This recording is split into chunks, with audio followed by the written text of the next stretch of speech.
afternoon, everybody.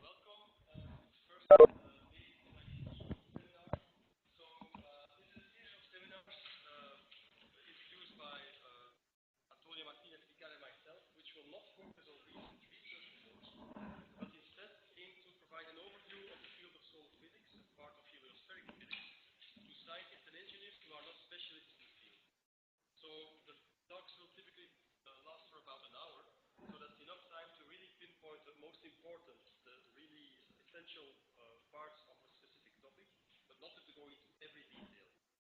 To alleviate that, we have introduced in every talk a few references for further reading, seminal papers, reviews, etc. Okay, so it's my pleasure to introduce Frédéric Clette. Probably you know Frédéric. So he's a long-time researcher here at ROB, and several of the things he does are, for instance, he was instrumental in the calibration of the EIT telescope on Mont Wilson. He is leading the USET telescopes for observing the sun, which provides, amongst others, the sunspot drawings, also visual light observations, H-alpha and calcium blue K line observations. And last but not least, he is also leading a field zone, which is responsible for the sunspot index, International Sunspot Index, which of course is well, a very important index which is used worldwide in science. Without further ado, I know now let Frédéric talk about introduction about the solar interior and photosphere. Thank you, Frédéric. Thank you. So it's the difficult role of opening this cycle of courses. It's nice to talk with such a fairly large public and from all institutes, as I can see. So this talk actually is based on the course I'm giving at the Université de Liège. So my slides are in French, so it's a summary of the material I use for this course. But of course, the talk will be given in English, so I guess no problem for most of you. So this first part actually must combine two different aspects, the interior of the sun and the photosphere, and actually it's difficult to talk about any of them without actually describing both, as the imprint of the interior is largely marked in the photosphere. So first, the sun as a star. The sun is just an ordinary star, G2 type, so an average size star located in the outskirts of our galaxy, the Milky Way, 27,000 light years from the center. It's in the middle of the main sequence part, which lasts about 9 billion years. And it's a stage of stability, but remember still that during that phase, the luminosity of the sun slowly increases, and in total by 10%, which is important for the habitability of planets in the solar system. So the main properties as a star, you see, the absolute magnitude makes it just barely visible to the naked eye at 1 parsec, so pretty ordinary star. Its composition is essentially the composition of the universe with some enrichment of heavy elements, so it's a second generation star. And its source of energy is the proton-proton cycle. The CNO cycle requires higher temperature than the 15 million degrees at the sun center. By the way, this source of energy represents a loss of matter of 4 million tons of matter per second, so quite a large amount.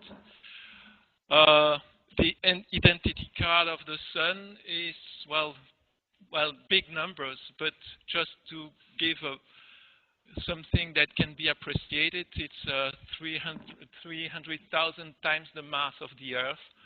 So actually the sun collects 99.99% of the matter in the solar system. It's about 100 times wider in diameter. Density hardly higher than water, 600 kilometers per second escape velocity, and a sidereal rotation of 25 days. As seen from the Earth, a bit longer, as the Sun rotates along its orbit in the same sense as the rotation. The distance is the astronomical unit, which is one of the quantities known with the highest precision. By the way, all those quantities are known to a level of precision that's orders of magnitude better than most of the other objects in the universe. Apparent diameter, half a degree, but it's variable over the year. It's given the 3% ellipticity of the Earth orbit. It's an important object in astrophysics as a whole because it has a very important influence for us and the solar system. Of course, gravity first. It's our star that keeps all planets together. It's also influenced the environment of all planets, first through radiation, of course, by controlling planetary temperatures, but also the chemistry of the upper atmosphere through radiation, especially in short wavelengths, so UV light. And of course, you have the solar wind, so particles that are interacting with all bodies in the solar system and, for instance, play a role on minor bodies of the solar system, including comets and asteroids. By the way, this solar wind represents a mass loss of 2 million tons per second. If you remember the mass loss by nuclear reaction, it's about the same amount. And but although it looks huge, after the end of the main sequence phase of its existence, the Sun will have lost less than 5% of its mass. So it won't evaporate before our eyes. And then neutrinos that come from nuclear reactions, no interactions, but direct information about the very center of the Sun. Well, let's go in the center of the Sun. A good start for our journey. So the core of the Sun, which is about 1/3 of the radius of the Sun, starting from the center, is the location of nuclear reaction. It's only 3% of the whole volume of the Sun, but of course it's the only source of energy feeding all what we will see about the Sun. Its activity, its magnetic activity, of course, is one of the byproducts. Then the photons that are generated by nuclear reaction propagate outwards, but very slowly. Given the high density, it takes about 1 million years to cross about 40% of the solar radius in the radiative zone, which amounts to about 1/3 of the whole volume. And so this is a very slow energy transport, and the material is stable. The stratification is stable, no plasma motion. And then, as the density and temperature decreases, at some altitude from the center, you have partial ionization of hydrogen and helium, the main components, which change the opacity of the plasma, which then change the temperature gradient that becomes super adiabatic. So the plasma becomes unstable for convection, and the energy transport for the last third to the surface is through convection, so large-scale motion of the gas, and this is much more dynamical. There, the time scale is about 2 months to cross this third of the solar radius, compared with 1 million years for the rest. So you can understand that this convective zone is very dynamical and can play a very important role. By the way, it fills about 2/3 of the whole volume of the Sun.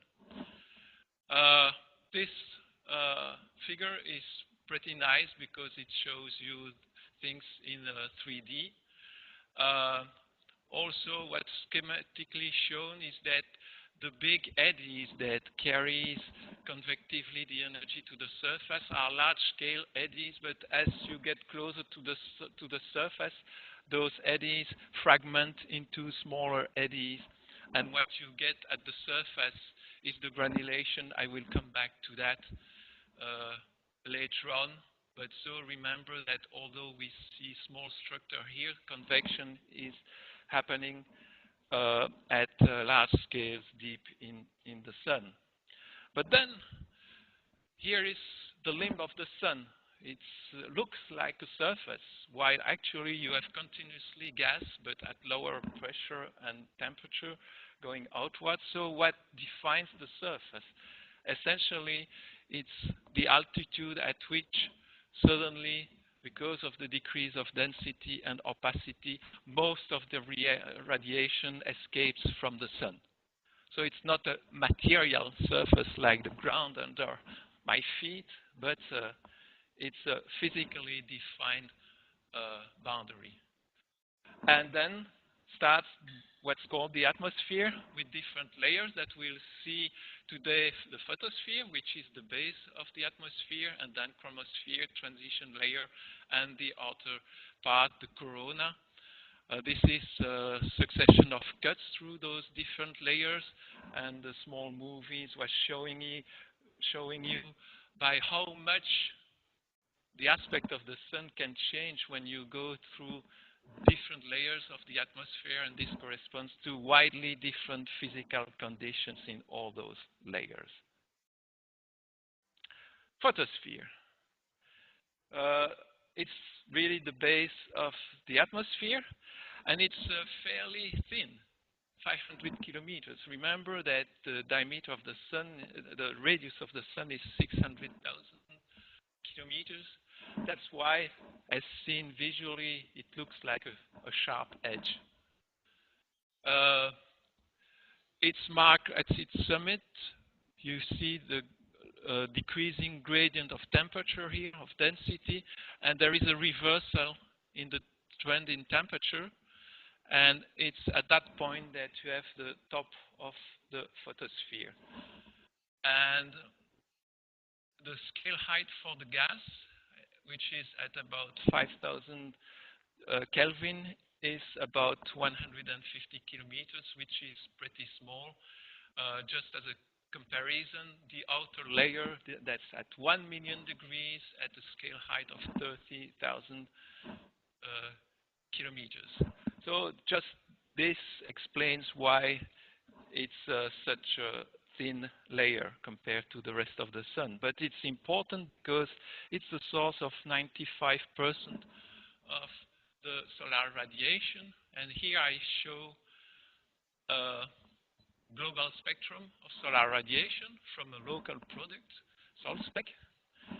And so this shows this the global envelope of the radiation, which closely match the black body radiation of a gas at 6,000 degrees.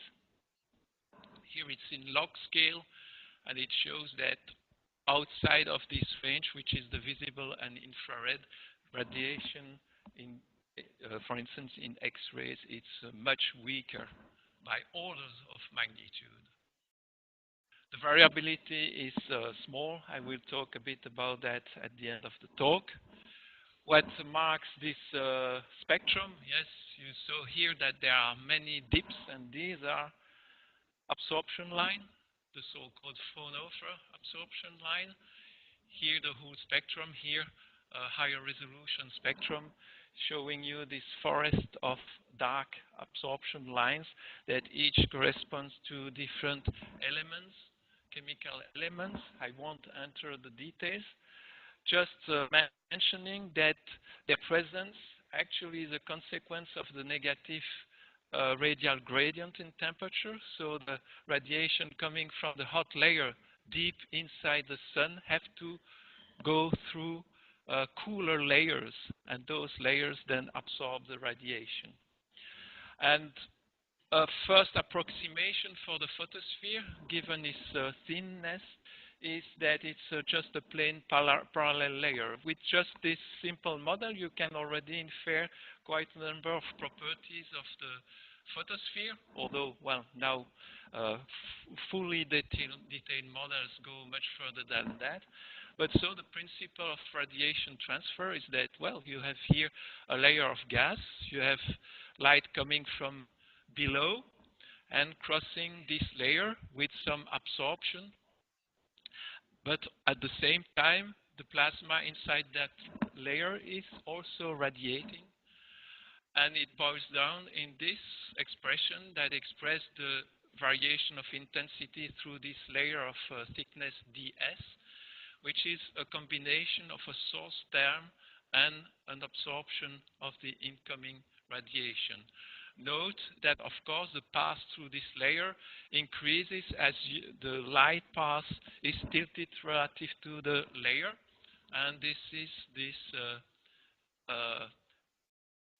factor where you have seen theta, called often mu in the notation.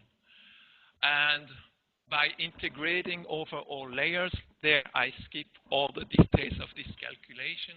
Essentially, you have the Boltzmann function at temperature T, so it's the black body source, and then an attenuation factor, and the integration conveniently is expressed in terms of the optical depth, this tau nu, which is a function of the wavelength. Of course, it's much higher inside absorption lines than in the continuum between lines.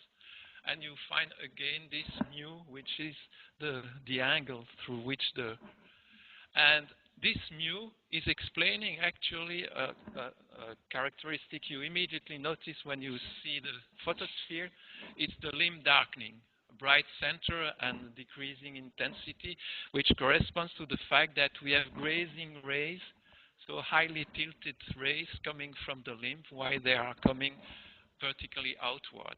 And it's by deriving the limb darkening at various wavelengths that you can infer from the optical depth, which is just a measure of the opacity across the gas column, into a physical height in the atmosphere. So that's really the essence of modelization of stellar atmospheres.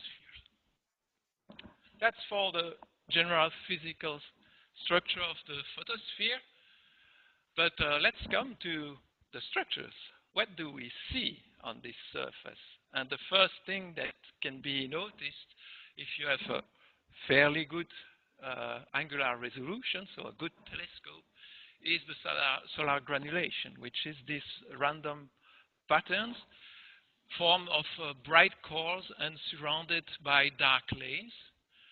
And actually we see the top of convective columns, so hot gas reaching the surface.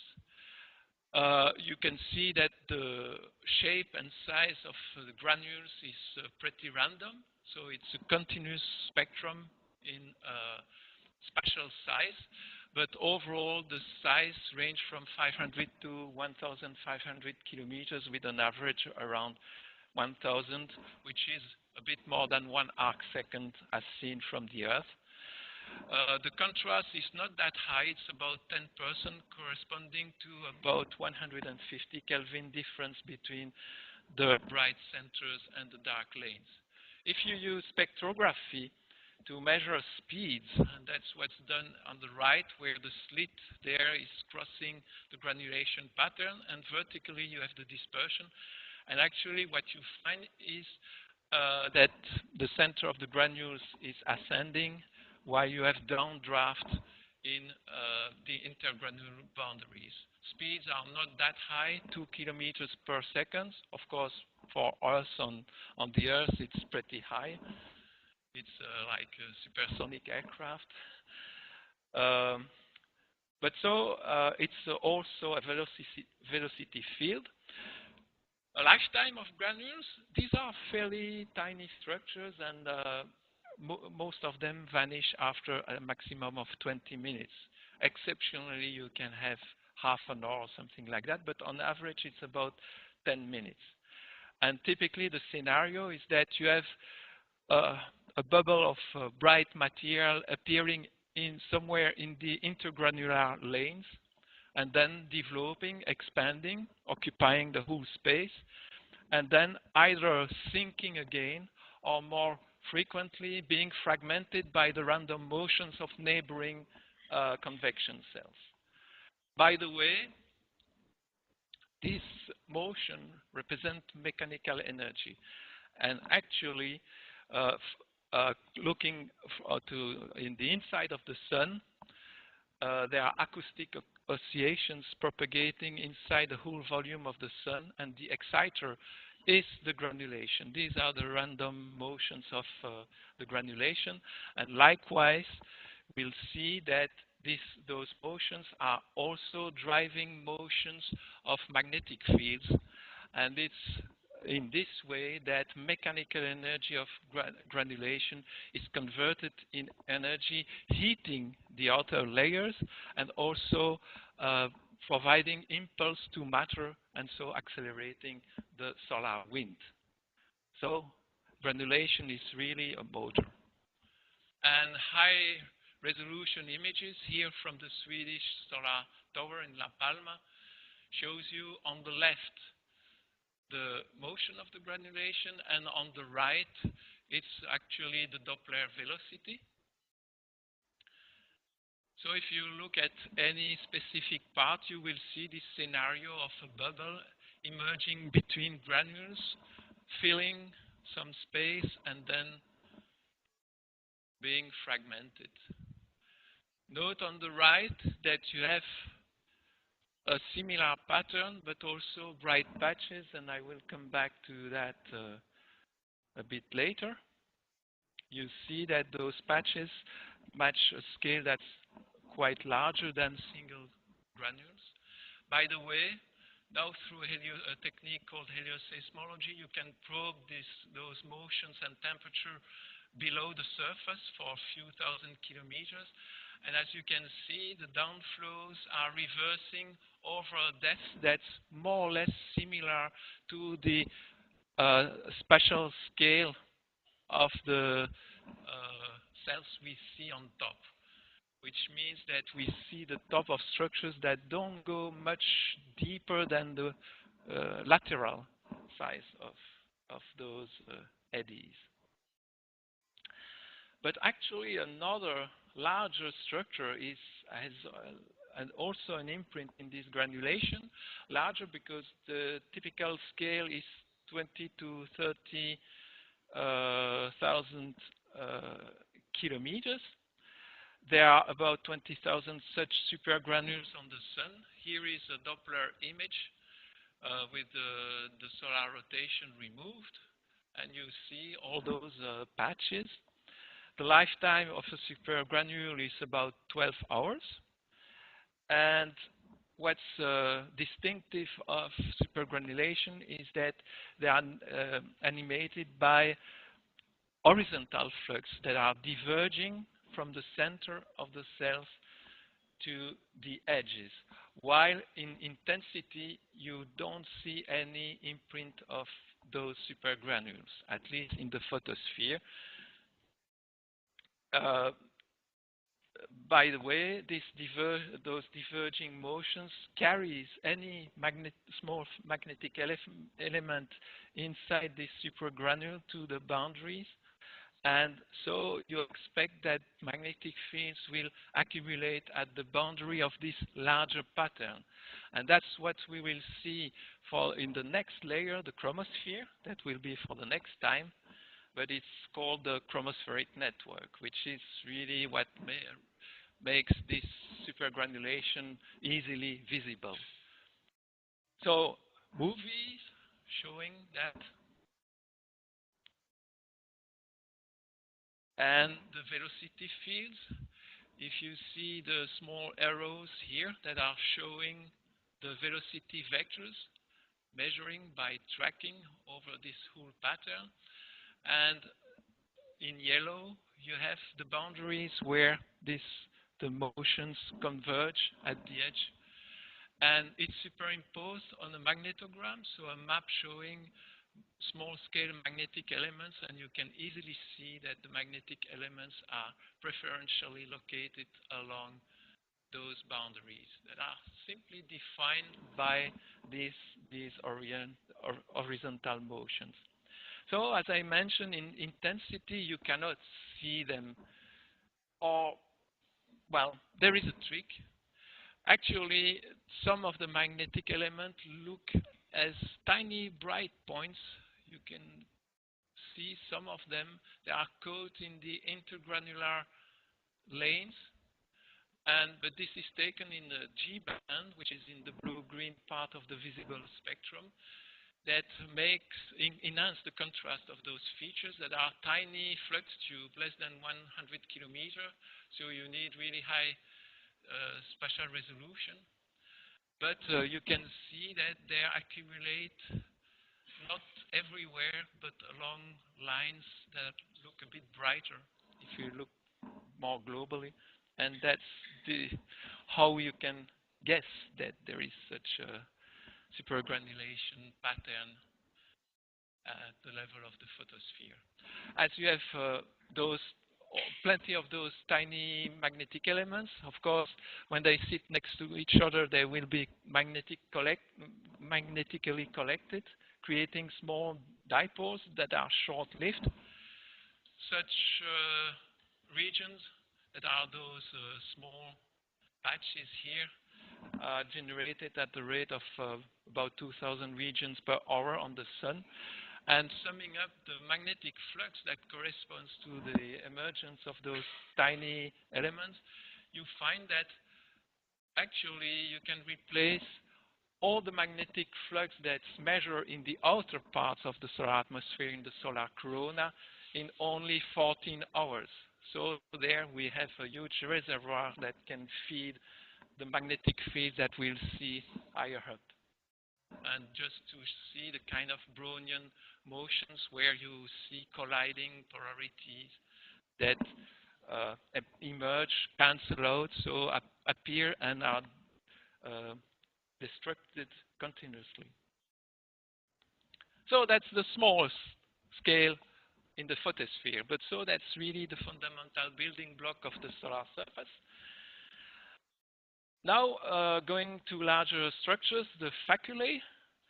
These are those bright, irregular patches that can be seen in white light, so without any special filter. And they are brighter and correspond to regions that are slightly warmer. And they correspond to an alteration of the granulation pattern, but not a cancellation of the granulation patterns. They correspond to stronger flux tubes. The magnetic fields can go up to 500 Gauss. And, but the contrast is limited. If you want to get more contrast, you should go towards the blue, where the contrast becomes higher and higher as you go closer to the UV light. And also, the visibility is much better near the limb. You don't see facula in the middle of the solar disk.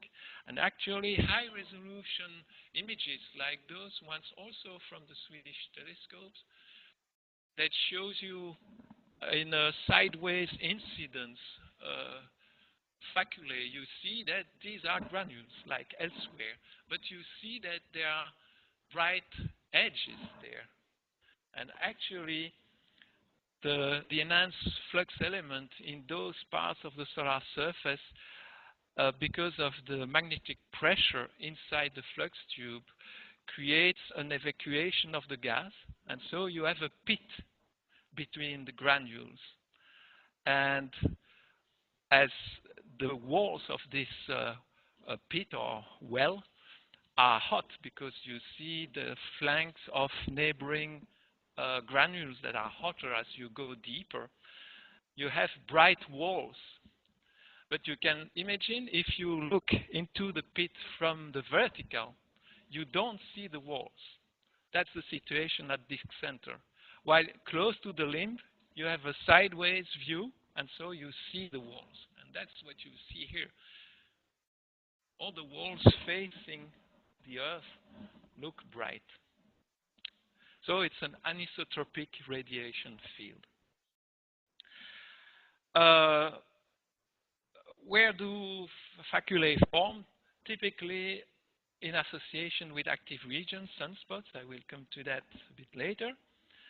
And they appear together with sunspots, but often remain well after sunspots have disappeared.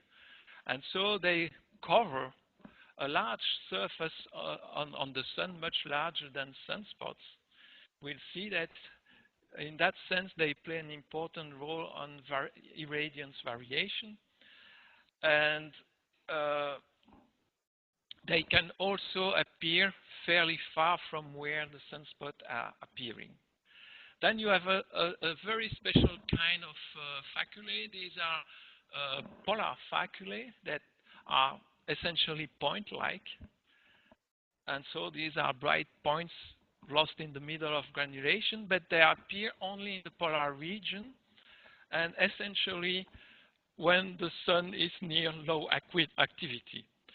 And actually they are the imprint on the photosphere of unipolar magnetic regions. We'll see that later they will be much more clearly visible in the corona, for instance, as coronal holes. But you can find a trace of those unipolar regions down to the photosphere. And so these are tiny features, short-lived, but tracking those features is useful because they are, their development is closely associated with the presence of polar fields. And polar fields are an essential ingredient in the solar dynamo that I will explain later, but which is the process generating all magnetic flux on the sun, and so the magnetic solar activity. So that's for faculae. And now let's come to sunspots. Everybody has heard about sunspots. Even non-scientists know about sunspots because it's the oldest known feature on the sun. There are reports of sunspot millennia in the past, but the first true detailed observations came with the invention of the telescopes and the first drawings, like here, a drawing by Scheiner. But after the first observations, the true study of sunspots started with Schwabe, who discovered about 10-year periodicity in the number of spots, and then people like Carrington, who could track the solar rotations thanks to sunspots, and then the systematically census of sunspots started by Rudolf Wolf that continues to these days and forms the longest record of solar activity. So sunspots, why are they so easy to see? It's by the contrast. They look dark on the solar surface, and as you can see, small spots with a diameter typically below 2,500 kilometers look like simple dots.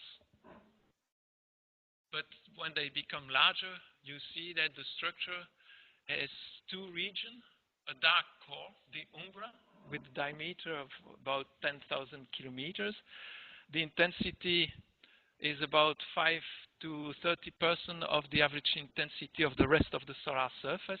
And so it's by contrast that they look dark. But if the whole solar surface would be bright as the core of a sunspot, it would still be blinding.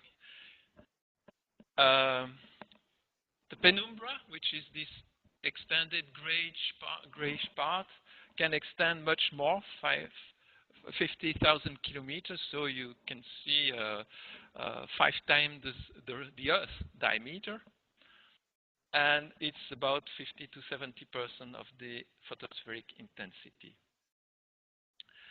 Lifetime, a few hours for the smallest kind, to several months for the gigantic spots, like the ones you see there.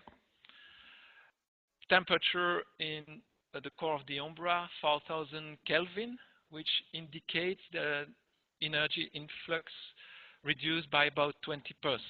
And we'll see that this is exactly what defines and explains the presence of those cool regions, why we have dark spots. Really, the influx of energy is blocked. Groups are typically extending east-west, and typically they are distributed along two bands at middle latitudes on both sides of the solar equator.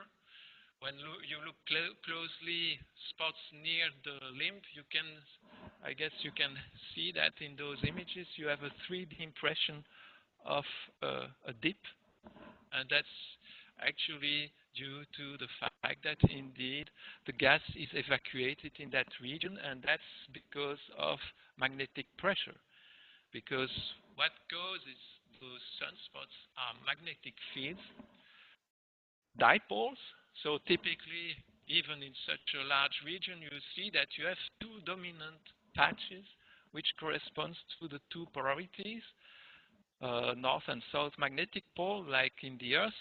But on the Sun, in each group, you have a local north-south dipole.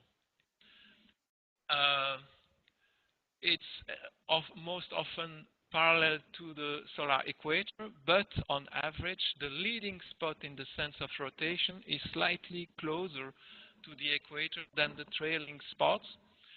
That's the Joyce law from the name of the guy who found that. And actually, this slight tilt is a very important parameter now for the best models we have of the solar dynamo, the mechanism that generates those sunspots. Each spot has a different polarities, and in complex group you can have quite a mixing of different polarities. You can measure them by spectrometry and using the Zeeman effect that generate the splitting of a line. Typically iron lines are used, so the slit is crossing the sunspot and you can see the splitting.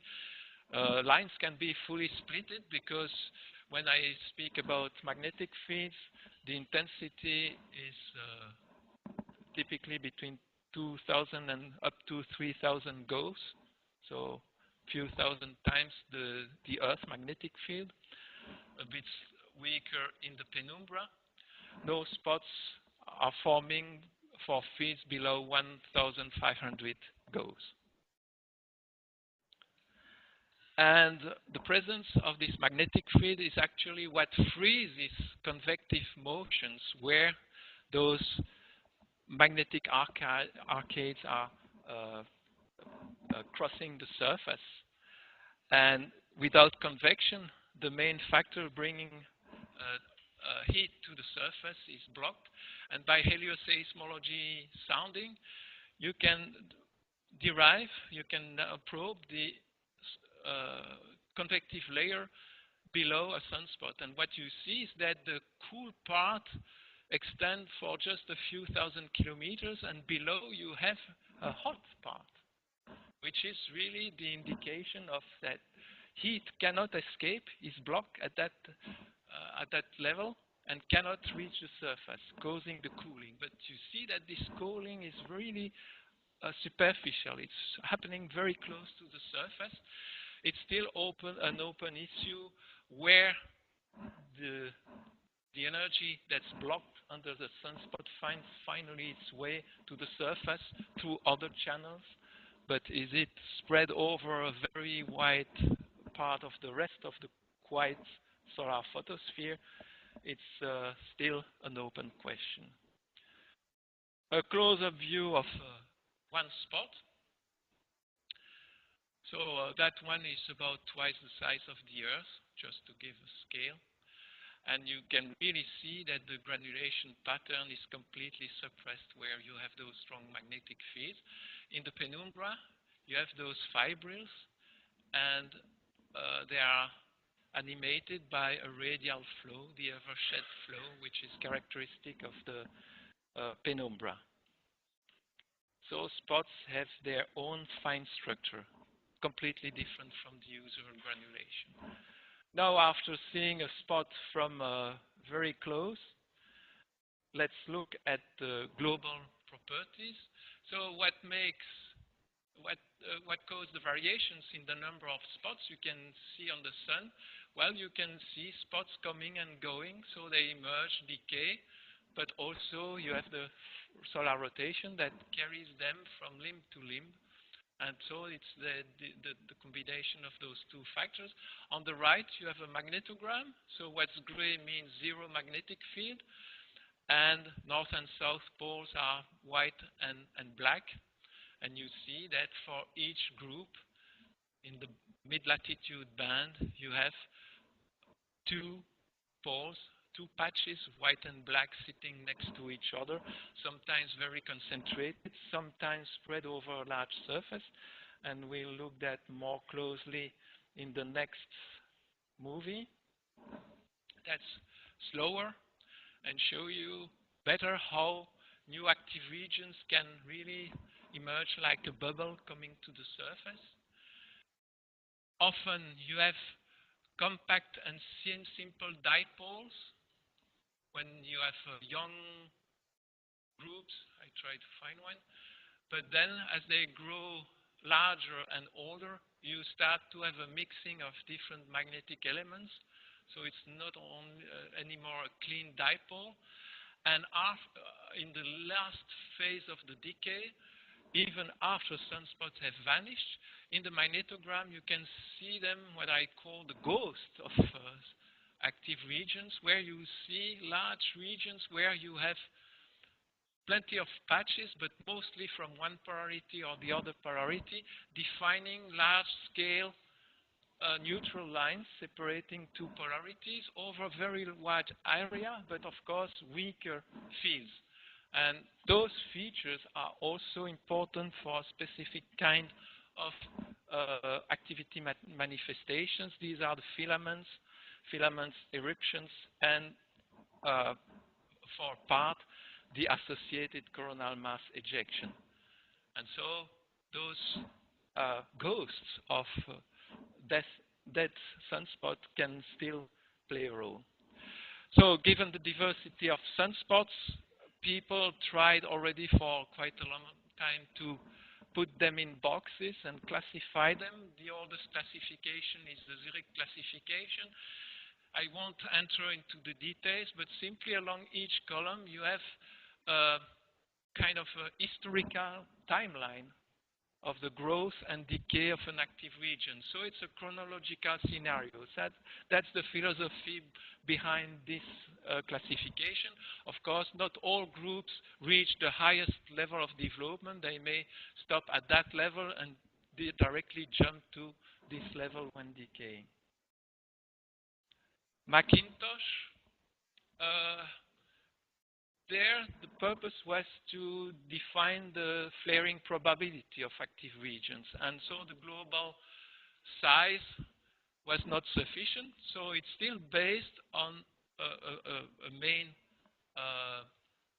classification by letter, similar to the previous one, but there is also a descriptor of the larger spots, so where the magnetic field is most concentrated, and giving its size and the fact that it's pretty regular or irregular.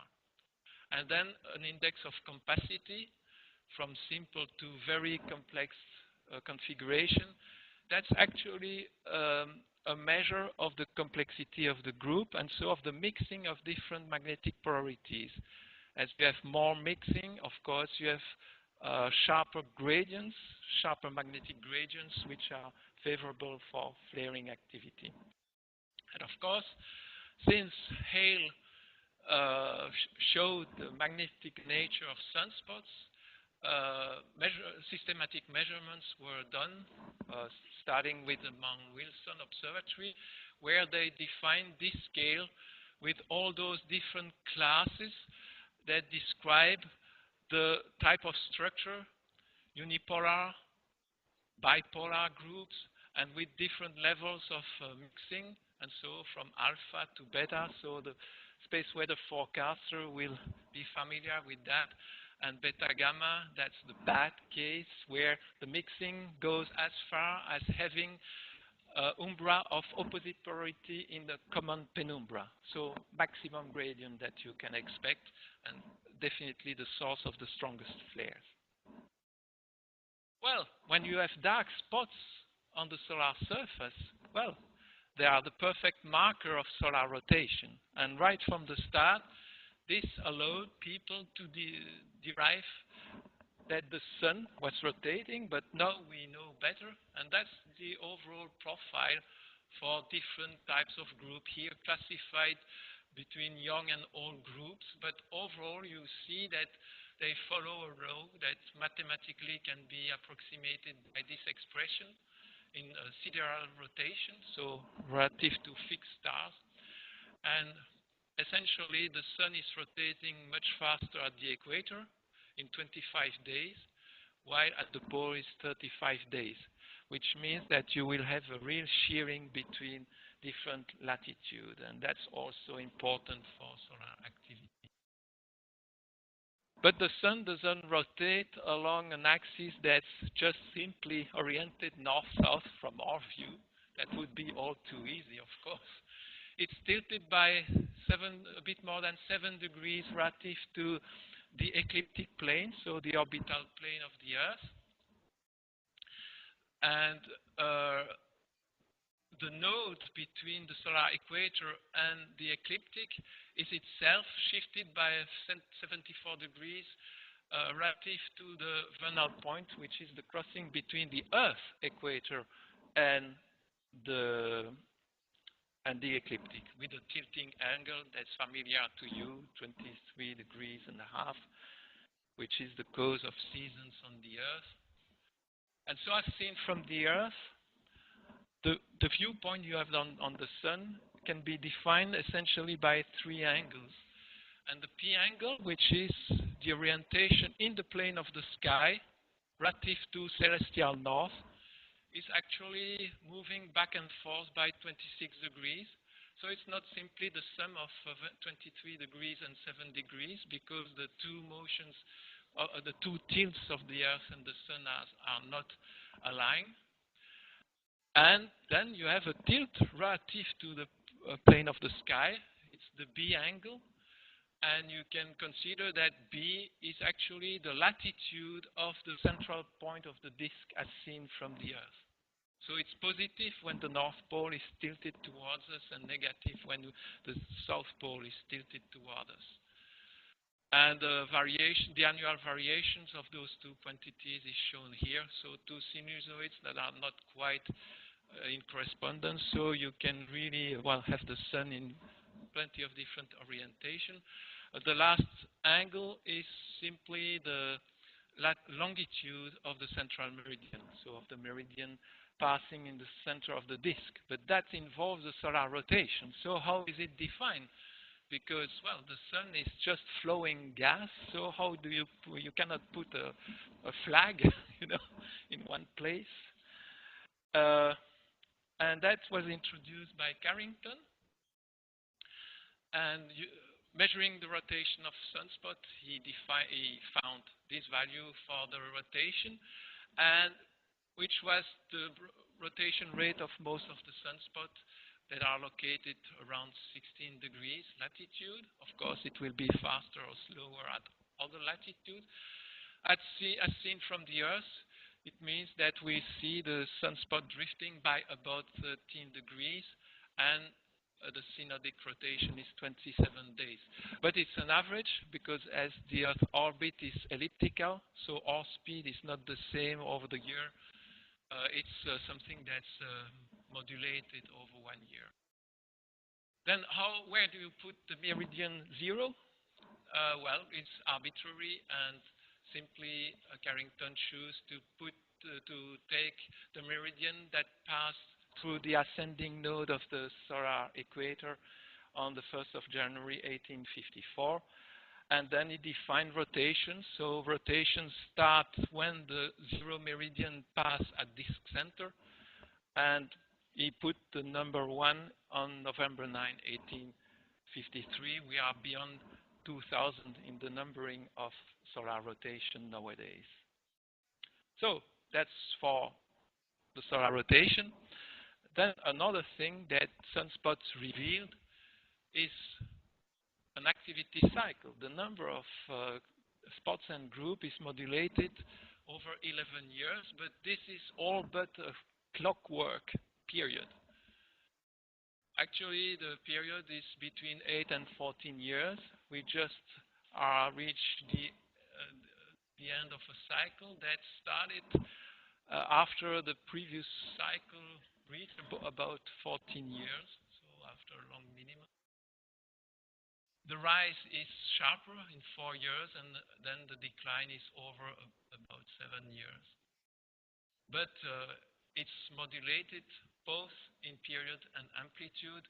Here is a periodogram, and you see that it's not at all a clean delta peak, but it's clearly a multi-peak thing, which means that it's modulated by longer period, probably periods of 80 years, 100 years, like the Gleisberg cycle, or even longer, although it's not fully well defined. And actually, you have two cycles. If you take separately the two hemispheres, actually they have peak activities that can be significantly different and occurring not at the same time. And although overall you see that both remain in pace. And so there must be a coupling, but a loose coupling between what happens in the north and south hemisphere. The phase shift is a maximum of about 2 years, and we reach that in the current cycle with the maximum at the very end of 2011, and then the second maximum in the other hemisphere, in the southern hemisphere, in 2014. So we are just passing an extreme case of asynchronization. At short time scales, these are daily values of the sunspot number, and you see that it's varying widely. This is both because of course, a change in the number of spots that emerge and vanish, but also due to this rotation that carries spots on the disk, on the Earth-facing disk, or away from it. That's the temporal dimension of the solar cycle, but if you look especially where the sunspots are appearing, I mentioned at mid-latitude, but actually it varies over the solar cycle.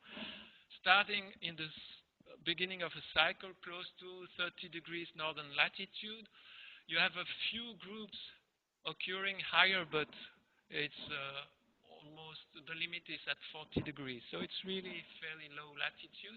And then over the cycle, it drifts down to close to the equator, but you see that also there are quite few spots occurring exactly at the equator. Note also, and that's called the butterfly diagram, you understand why it's called like that, but at the time of the minimum, you see that you have at the same time the last spots at close to the equator from the previous cycle together with high latitude spots that are already there and start the new cycle. So there is an overlap.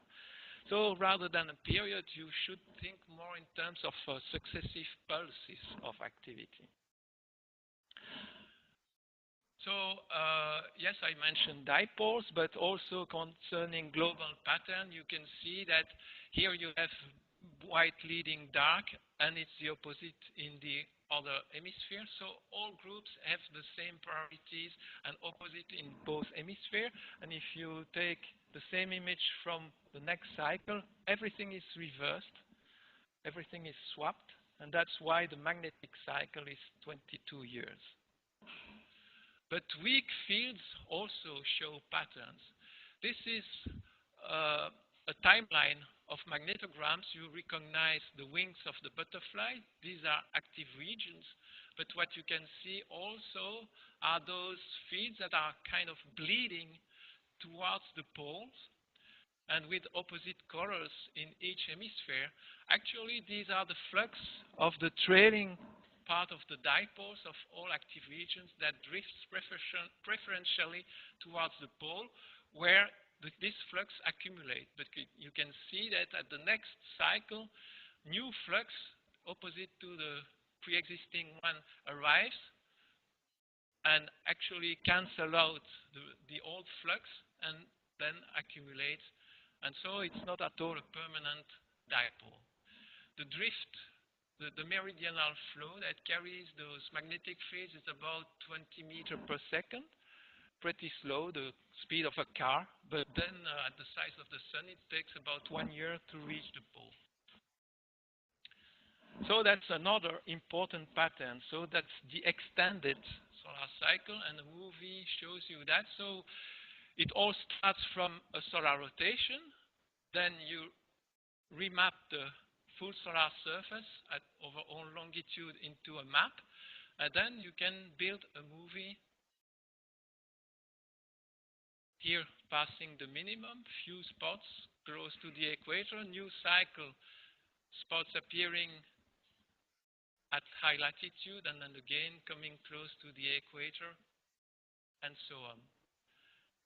And it's by representing each of those synoptic maps over a timeline that you obtain the plot, this plot that I just showed you, and where the important pattern are the equatorward drift of sunspots, and actually the trailing field of each dipole is going preferentially to the pole, but the leading one is going to the equator. Yes, by this meridional flow. But in the other hemisphere, you have the same. And here at the equator, as the magnetic fields are opposite, at the equator, all fields are cancelling out, which doesn't happen for fields that migrates to the pole, because those poles never meet. And indeed, the flux that you see at the pole and the inversion from cycle to cycle matches exactly the flux reversal at the next cycle. The mechanism behind this must explain all those effects, but what happens inside the convective region is extremely complicated. It's really pushing our physical knowledge of plasma to the limit, and it's simply because you have a series of feedback effects and nonlinear dependencies. Just very schematically, you start with the solar convection, so a velocity field, but remember that this is plasma, so electrically charged. And if you have a moving plasma like that, by induction, you create an electric field. By Ohm's law, an electric field, like a battery, generates a current. But this current must flow where you have, when it flows, induce a magnetic field itself. And like a magnetic coil, for instance, in an electromagnet. But these fields then come in addition to the initial field, so you have a magnetic field variation, and then the Faraday law tells you that it creates an electric field that, of course, modifies the initial electric fields. It looks like a spaghetti plate now. And finally, when you have a current inside of magnetic field, which is exactly the principle of the dynamo or the electric motor, you create a mechanical force. And so the flow itself, the initial flow, will be influenced by the Lorentz force. So you see this series of interaction, and of course all those effects are nonlinear, which leads to very complex behavior. But that's the picture, the main picture of the models that are developed nowadays. Actually, I started my spaghetti with velocity fields, and what do we have in the sun? Essentially, the radial motion of convection, and then the differential rotation of the sun. These are our initial velocity fields. And starting from a dipolar field, the field lines actually wrapped by solar rotation, a full turn every 8 months. And finally, you end up with toroidal flux ropes parallel to the solar equator, and with coils accumulating, and so the magnetic field being amplified. But there is a limit, because there is a quenching when magnetic energy would become larger than the mechanical energy in the system, kinetic energy of the velocity fields, and which is defined by the solar rotation. And so it puts a limit to about 10,000 Gauss at the base of the convection layer. And there you find a number that's pretty close, same order of magnitude as the field we see in sunspots. So it matches. Oops. Then, when the magnetic field has become strong enough, it creates a magnetic pressure, and this creates buoyancy, and the flux rope can be carried to the surface by the same effect as the Archimedes effect on the bubble. And so you see the loop appearing at the surface. But during this rise, as it goes through a medium that's rotating with different rotation, it can lead to a twisting of the flux rope, which can then explain, it's a Coriolis force, which can explain then, for instance, this slight tilt of the dipole that we observe at the surface, the Joyce law. But part of this twisting is actually equivalent to energy storage. It's called helicity of the magnetic flux, and most of the flux we see at emerging at the surface contains some of this helicity, and that's really a reservoir of energy, and that's also one of the source of the energy that will feed magnetic activity. And then, once the loop has emerged, we have seen that the dipoles will decay and the field will be carried to the pole or to the equator. That's what we see at the surface. That's the easy part. And finally, you end up with the trailing polarities accumulating at the pole, and finally accumulating as a unipolar region. And if you look carefully, we end up with exactly the same configuration as before, except the arrows. The magnetic flux has reverted, and exactly we have what we see on the sun, a reversal of the field at each cycle. So, in a way, recycling is an old recipe. We didn't invent it, the sun did it well before us. How do we probe the inside of the sun? It's a technique called helioseismology. Let me just mention that acoustic waves that are generated by granulations close to the surface propagate inside the sun as it's a closed cavity, like in a musical instrument. Trapped wave will cancel out if they don't have integer periods, an integer number of periods inside the cavity, and so you have a series of harmonics, and those harmonics are fully defined by the size of the cavity and the properties of the medium that's crossed by the mode. And that's exactly what happens with the sun, and when you derive, by measuring, for instance, surface oscillations, you derive frequencies along the temporal and spatial dimensions, you obtain ridges that each are forms of hundreds of individual peaks. So we have 20,000 different modes on the sun, harmonics that bring information about the inside of the sun. And one of the main products of the last 15 years of this technique is the internal rotation profile of the Sun that you see here. In red, the fast rotation at the equator, and blue, slow rotation at the pole. And as you can see, the surface rotation propagates essentially radially down to the base of this dashed line, which is actually the base of the convective layer. So the whole convective layer is rotating essentially as we see at the surface. And then further inside, you see a solid rotation at about a rate that corresponds to the mid-latitude rotation seen at the surface. So the radiative zone doesn't follow the same rotation pattern. There are indications. It's very difficult to derive the rotation inside at the core of the Sun. It seems to be of the order of 7-8 days. If it would be faster, there should be a flattening, a measurable flattening of the Sun, which is not measured, which puts a limit. But at the base here, between the two layers, you see that there is a sharp gradients in speed. That these are radial profile, and you see those sharp gradients that corresponds to shearing, and this is exactly what you need to have an efficient dynamo effects, what we have seen there in the cartoon.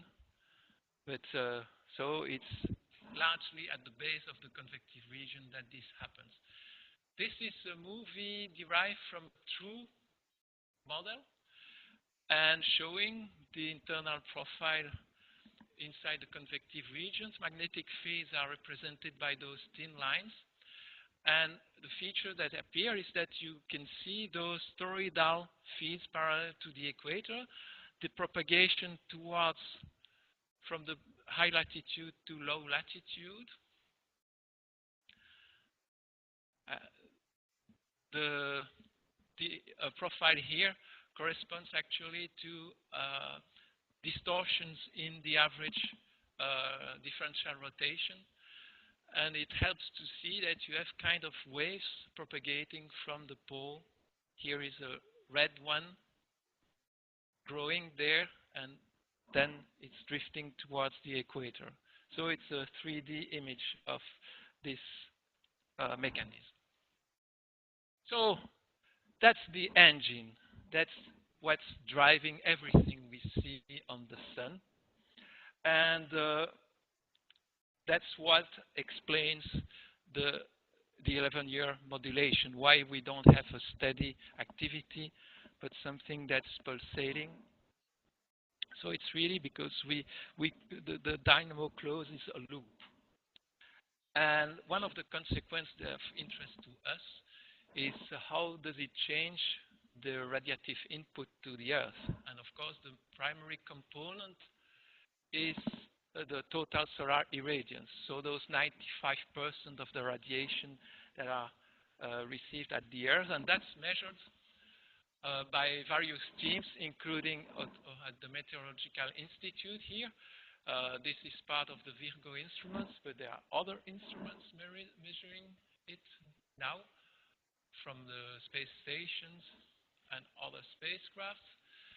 And you can see that there is a variation of this total irradiance, but it's only an amplitude of 0.1%, 1 part in 1,000.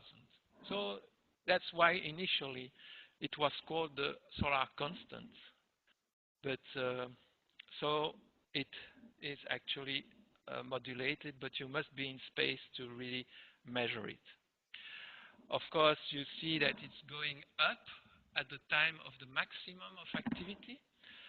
You have, of course, downward dips, fairly narrow ones. And actually, if you disentangle this 0.1 variation, you can decompose that in sunspot blocking, which goes up to 1% for the biggest sunspots, but it's short-lived and fairly random. But you have the other components, facules and plage, the extension in the chromosphere. And that's much more long-lived, which leads to the fact that you see regular patterns showing the solar rotation. for this facular excess. It lasts much longer than the lifetime of sunspots and often is delayed by several months compared to the emergence of flux in sunspots. So this shift is an indication of a temporary storage of energy that's blocked by sunspots. Taking those two components that are associated exclusively to magnetic structures, you can explain 95% of the variations, which is pretty good.